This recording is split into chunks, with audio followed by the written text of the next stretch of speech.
Antes de ministrar a palavra do Senhor, quero lembrar a todos que querem se tornar membro da igreja e ainda não são, na Escola Bíblica Dominical, no segundo e no quarto domingo, tá? Poderão participar da classe de catecúmenos para aprenderem sobre o sistema presbiteriano, teologia reformada, para se tornarem membros após a ministração desse curso. Pode sentar, igreja.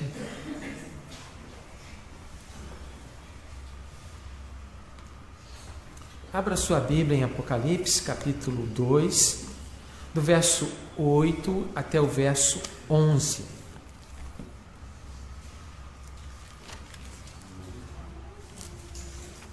Apocalipse, que é a revelação do Senhor Jesus ao apóstolo João.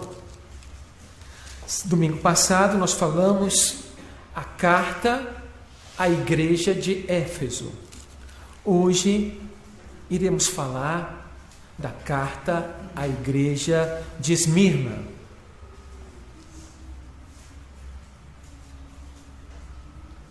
Vamos passear pelo contexto histórico, o propósito da carta, que vai se referir à fidelidade da igreja, a recompensa ou galardão e a promessa do Senhor.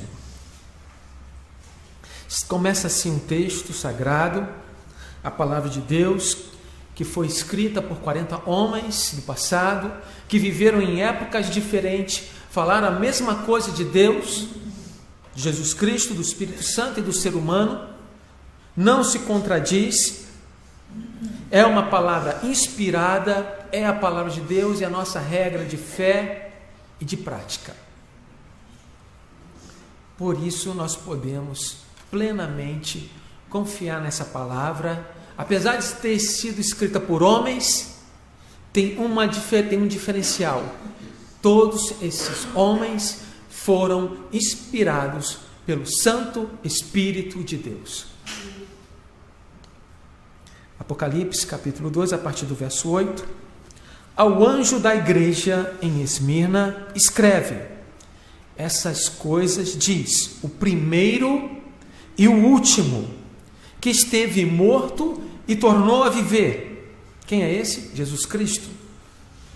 Conheço a tua tribulação, a tua pobreza, mas tu és rico, e a blasfêmia dos que a si mesmos se declaram judeus e não são, sendo antes sinagoga de Satanás. Não temas as coisas que tem de sofrer. Eis que o diabo está para lançar em prisão alguns dentre vós, para serdes posto à prova, e tereis a tribulação de 10 dias. Sê fiel até a morte, dar-te-ei a coroa da vida. Quem tem ouvidos, ouça o que o Espírito diz às igrejas. Ao vencedor, de nenhum modo sofrerá o dano da segunda morte. Amém? Oremos. Eterno e poderoso Deus, Santíssimo Pai, nos colocamos, Senhor, humildemente na Tua presença e te pedimos, Senhor, com o coração contrito, que te aproximes de nós com Teu Santo Espírito, iluminando, Senhor, um entendimento, para que possamos compreender perfeitamente qual é a Tua vontade, quais são os Teus propósitos para a nossa vida. Te pedimos isto em nome de Jesus. Amém. Querida Igreja do Jardim Monza e todos aqueles que estão nos assistindo pelo Facebook, desejamos profundamente que essa palavra edifique todos incluindo a mim, todos nós. Dizem que é no sofrimento, durante as aflições da nossa vida, que nós encontramos o verdadeiro amigo. Nos momentos de felicidade, um momento de riqueza, um momento que está tudo bem, muitas pessoas até podem aparecer. Mas no momento de sofrimento, são poucos aqueles que estão ao nosso lado. no momento de sofrimento também revela quem é fiel a Jesus Cristo e quem não é. E é justamente aqui, esta é a ênfase desta carta à igreja de Esmirna: fidelidade a Jesus Cristo. Esmirna era uma igreja sofredora, era uma igreja pobre financeiramente, foi uma igreja que foi caluniada, difamada, acusada, aprisionada e que enfrentou a morte todo dia. O Salmo 44, verso 22 está escrito: mas por amor de ti, somos continuamente entregues à morte. Somos considerados como cordeiros levados ao matadouro. O contexto histórico dessa igreja é o seguinte: dessa cidade. A cidade era a mais bela da Ásia Menor. Era conhecida como a flor da Ásia. Tinha um comércio, um porto também muito importante. O Monte Pargos, era o monte que tem lá, era coberto de templos e de casas lindas. Tinha uma bela arquitetura e muitos templos a deuses, falsos deuses da mitologia grega, como Zeus, Apolo, Afrodite. Atualmente, esta cidade de Esmirna é conhecida como Izmir, na Turquia. Era uma cidade rica. Era uma cidade também que conhecia o significado da palavra fidelidade. Era uma cidade fiel a Roma, antes mesmo do Império Romano se tornar uma hegemonia, se tornar o poder político hegemônico da época. Quando as cidades da Ásia Menor competiam, Esmirna conseguiu a concessão para construir um templo ao imperador Tibério. E Jesus diz a esta igreja: ser fiel até a morte. Em Esmirna também existia um estádio onde aconteciam os jogos atléticos. E os atletas corriam ou competiam para ganhar no final o quê? Uma coroa com aqueles louros. Alguém já deve ter visto, né? Aquelas folhinhas. Tá? Aquela era a medalha da época, vamos dizer assim. E Jesus diz: aquele que for fiel até a morte, dar-te-ei a coroa o quê? Da vida. Existem momentos da nossa vida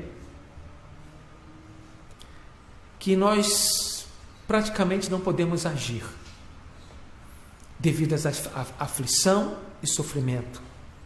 Apenas sofrer. Tem hora que nós somos incapazes diante de circunstâncias, principalmente da morte de um ente querido. O que nós podemos fazer a não ser sofrer? A igreja de Esmirna tinha esta caminhada de fé muito viva, ligada ao sofrimento. Jesus nos deixou exemplo disso e falou que nós devemos seguir o seu exemplo. E o sofrimento é um sinal da nossa chamada, da nossa caminhada. Ser cristão naquela cidade significava correr o risco de morte. A tribulação era real. A pressão que existia ali era algo impressionante. As circunstâncias forçavam, inclusive, o abandono da fé. Ou vocês adoram a César, ou vocês adoram o imperador, ou vocês são presos. Os nossos irmãos daquela época eram atacados, aprisionados e mortos. Certa vez, Um dos imperadores forçou eles a adorarem e eles se recusaram, foram levados ao monte e foram jogados 1.200 dos nossos irmãos abaixo. Em outra situação, mais 800. Os nossos irmãos crentes em Jesus Cristo morriam por causa da fé. O bispo de Esmirna, Policarpo, foi morto, queimado vivo. Tentaram dissuadi-lo da sua fé, amedrontando-os com feras, mas ele se recusou a negar a Jesus Cristo. Se recusou a trocar, já com 86 anos de idade. Se ele negasse Jesus Cristo, ele teria muito a perder, não tinha? O que é comparado à eternidade? O que é comparado com aquilo que Deus tem preparado para aqueles que o amam? Não vale a pena trocar a fé por prazeres, por comodidade, por conforto nesta vida. Não vale a pena. Nosso tesouro está guardado. Estamos no mundo, mas não pertencemos a este mundo. Por isso o mundo nos odeia. Nossos irmãos de Esmirna eram pobres por causa da sua fé. Seus bens eram confiscados, eram saqueados e não aceitavam lucro fácil, não se corrompiam por causa do comércio que existia ali. Além de tudo isso, eles eram difamados, eram caluniados. Judeus que estavam ali envenenavam as mentes dos romanos, difamando nossos irmãos, dizendo que eles eram canibais, porque comiam do corpo de Jesus na ceia. Diziam que eram divisores de família, porque aqueles que aceitavam Jesus Cristo não queriam adorar outros deuses, e acontecia o que é divisão. A família, um que adorava os falsos deuses e ele que não adorava, acabava tendo essa divisão. Inclusive, os acusavam de ser ateus, por não adorar os deuses falsos, e de revolucionários, por não adorarem o imperador. Difamação, veneno. Sabe que nosso adversário, ele também traz calúnias. Suas setas são inflamadas. Por isso nós devemos policiar a nossa língua, para não ser usada pelo inimigo.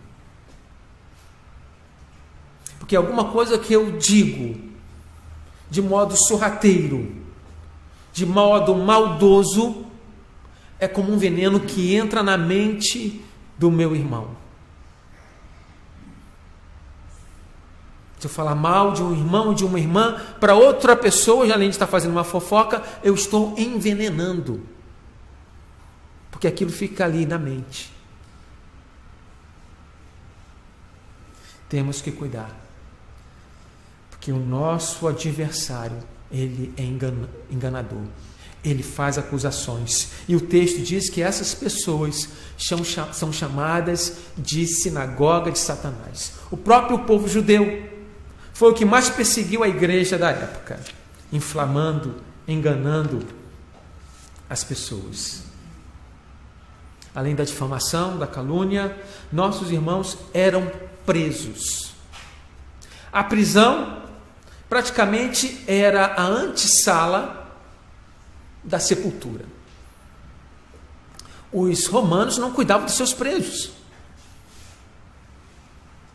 Aqui o preso no Brasil tem alimentação, tem um colchão para dormir, certo? Bem verdade que os nossos presidiários, e a Josiane sabe muito bem, são superlotados. Não é isso? Superlotados. Mas nossos irmãos, eles passavam fome, doença na prisão. Por isso a prisão era uma antessala da sepultura. Quando não morriam ali, eram levados para arenas para serem mortos. Mas tudo isso daqui é uma avaliação.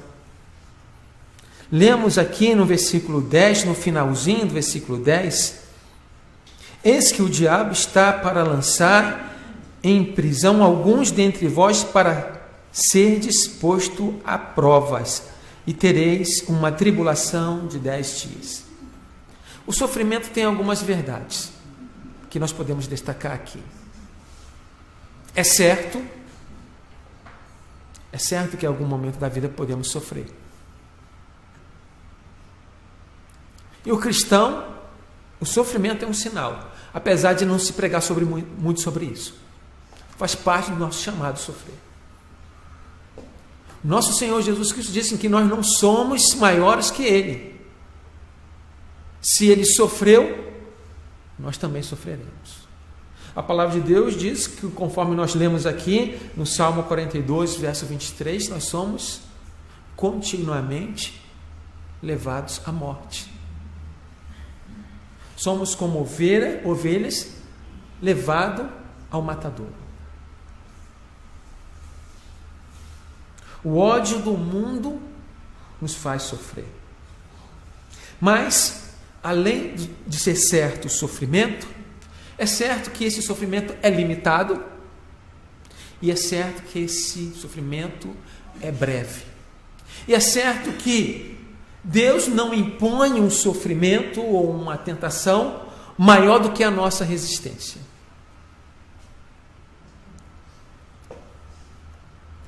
Além de tudo, nós somos mais que vencedores em Cristo Jesus. Ser mais que vencedores não quer dizer que você não vai sofrer. Quer dizer que você vai vencer o sofrimento. Que você vai passar pelo sofrimento, mas vai ser vitoriosa, porque o Espírito Santo está com você. Porque além do Espírito Santo, Jesus Cristo está com você e Ele disse: estarei convosco até a consumação dos séculos. Nossos irmãos da igreja de Esmirna eram crentes que vinham de classes mais baixas. Muitos eram escravos, seus bens eram tomados, eram perseguidos e presos, mas eles não se corrompiam.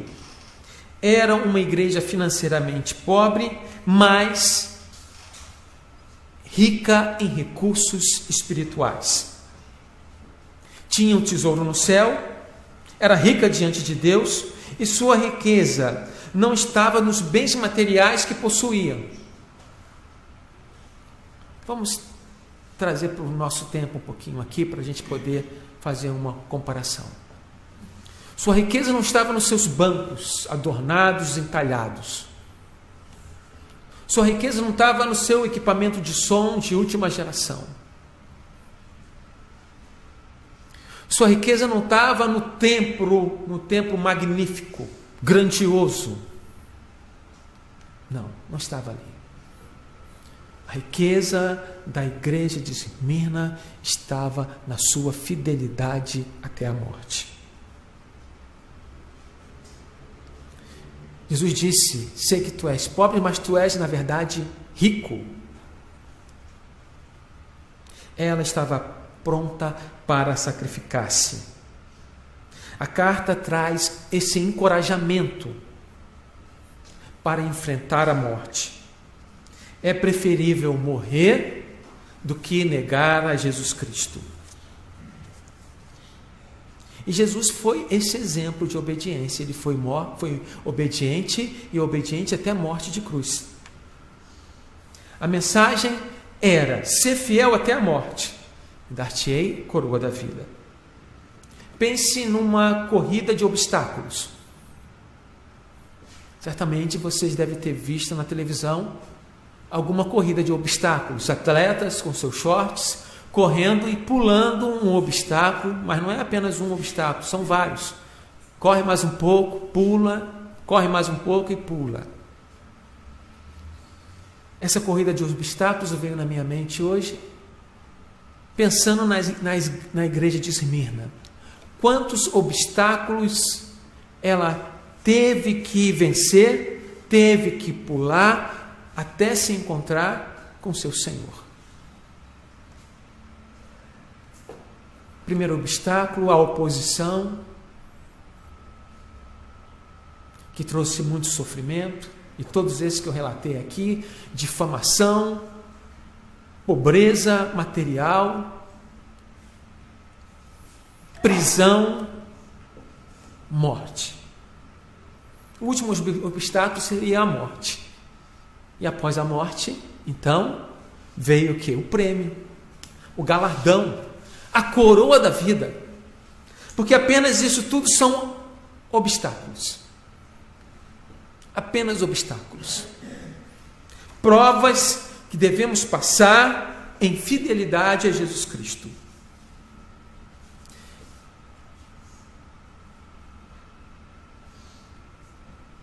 Precisamos, querida igreja, ser fiéis também, até as últimas consequências. Fiel no nosso testemunho, nas nossas palavras, na nossa vida, em casa, no trabalho, na nossa família, fiéis no negócio, fiéis inteiramente. Não troque Jesus por coisas que não vale a pena. Jesus é o dom inefável de Deus, aquilo que não tem como se expressar de tão bom que é. A melhor coisa que Deus poderia dar para a humanidade ou para você não é uma casa maravilhosa. Não é um carro, não é uma Ferrari, não é um bom emprego, não é uma família. A melhor coisa que Deus poderia dar para você é a salvação em Jesus Cristo. Por isso, aquela parábola que Jesus contou, um homem que estava trabalhando num terreno, num campo, achou uma pérola de grande valor. Ele vendeu tudo que tinha para comprar aquele campo, justamente porque naquele campo tinha aquela pérola de grande valor. Essa pérola de grande valor é o nosso Senhor Jesus Cristo.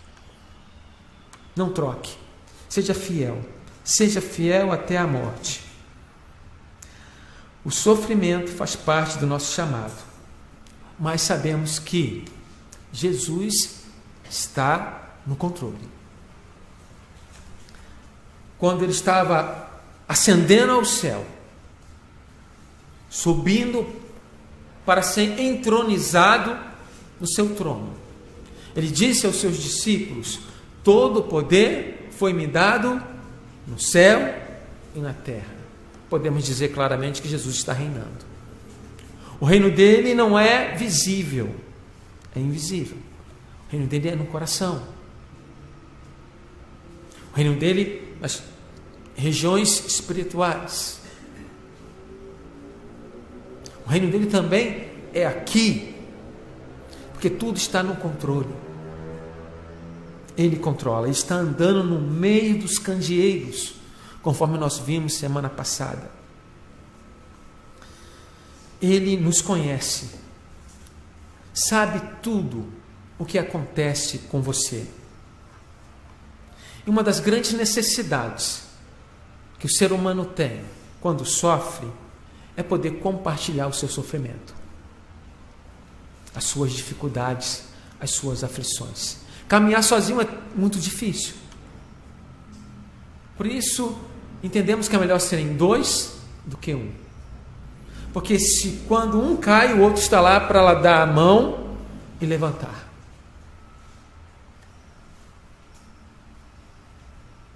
Como falei, Jesus está conosco até a consumação dos séculos.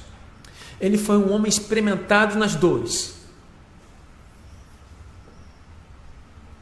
antes de ser crucificado, antes de os cravos atravessarem seus punhos, de sentir todo o sofrimento da cruz, ele foi cruelmente maltratado pelo soldado romano, com os açoites. Foi zombado, foi cuspido, esbofeteado, colocaram uma coroa de espinho em sua cabeça. O Filho amado de Deus, sofrendo dor física e muito mais. Se você sofre, ele também sofreu. Ele sabe das suas lutas, sabe de suas aflições, sabe de suas dificuldades, sabe cada gota de lágrima você deixa rolar, das calúnias, dos venenos da língua que recebeste. Mas todo esse sofrimento é uma prova. Da mesma forma que o ouro é provado pelo fogo para ser refinado, assim é a nossa vida. Tudo aquilo que não presta é provado pelo fogo. A palha. Nossas obras são comparadas à palha também e outras materiais. A palha totalmente queimada para que o ouro fique bem refinado. Assim é a nossa prova. Jesus nos tira toda a impureza. O diabo, durante a prova, vai tentar o quê? Destruir. Mas Jesus vai refinar. E por fim, o galardão, a coroa da vida. A igreja de Esmirna tinha uma vocação ao sofrimento que o leva à vida. Queridos, vimos nesta noite que depois de receber a coroa da vida, no verso 11, o vencedor de modo nenhum sofrerá o dano da segunda morte. Ou seja, está livre completamente do tormento eterno, do inferno. A igreja de Esmirna sofreu. Nossos irmãos e irmãs foram afligidos, foram atribulados, mas permaneceram fiéis. O texto diz que Jesus está no controle e o sofrimento tem que ser visto além das circunstâncias temporais. Devemos olhar o sofrimento como uma prova e olhar além, olhar o nosso tesouro, a nossa coroa da vida que estamos para receber. Portanto, igreja, sejam fiéis. Sejam fiéis em absolutamente tudo, porque é isso que Deus quer. A igreja de Esmirna tinha um contexto, como a de Éfeso, como a igreja do Jardim Monza, como a sua vida. Cada um de nós aqui temos uma história de vida diferente. Alguns sofreram mais, outros sofreram menos. Nessa caminhada, muitos obstáculos ultrapassamos, com a ajuda do Espírito Santo, com a ajuda de Jesus Cristo, com a ajuda de um irmão e de uma irmã. Fique sabendo que você não está sozinho, você não está sozinha. Jesus Cristo está convosco até a consumação dos séculos. Confie, seja fiel até a morte. Que Deus nos abençoe. Oremos.